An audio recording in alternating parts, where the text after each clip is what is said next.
ನಿಮ್ಮ ಶತ್ರುಗಳಿಂದ ಬಹಳಷ್ಟು ತೊಂದರೆಗಳಾಗ್ತಾ ಇದೆಯಾ? ಈ ವಿಶೇಷವಾದಂತಹ ಒಂದು ತಂತ್ರವನ್ನು ಮಾಡಿ. ನಿಮ್ಮ ಒಂದು ಪ್ರೀತಿ ಬಾಂಧವ್ಯಕ್ಕೆ ಬಹಳಷ್ಟು ತೊಂದರೆಗಳನ್ನು ಮಾಡ್ತಾ ಇದ್ದರೆ ಅಥವಾ ನಿಮ್ಮ ಜೀವನವನ್ನೇ ನಾಶ ಮಾಡಿದರೆ ಈ ಒಂದು ವಿಶೇಷವಾದಂತಹ ಒಂದು ತಂತ್ರವನ್ನು ಶುಕ್ರವಾರದಿಂದದ್ದು ಮಾಡಿ.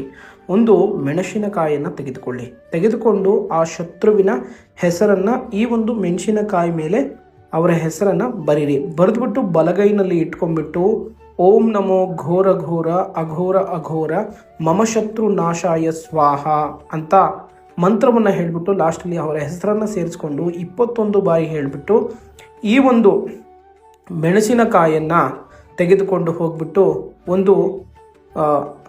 ಒಂದು ಹರಿಯುವಂಥ ನದಿಗೋ ಅಥವಾ ಯಾವುದಾದ್ರೂ ಒಂದು ಗಿಡದ ಹತ್ರ ಇಟ್ಟು ಬರಬೇಕು. ಅಥವಾ ಇದನ್ನು ಯಾವುದಾದ್ರೂ ಒಂದು ಅರಳಿ ಮರಕ್ಕೆ ಹೋಗಿ ಒಂದು ಕಪ್ಪು ದಾರದಲ್ಲಿ ಕಟ್ಟಿಬಿಟ್ಟು ಹಿಂದೆ ತಿರುಗಿ ನೋಡದೆ ಬಂದರೆ ಸಾಕು ವೀಕ್ಷಕರೇ.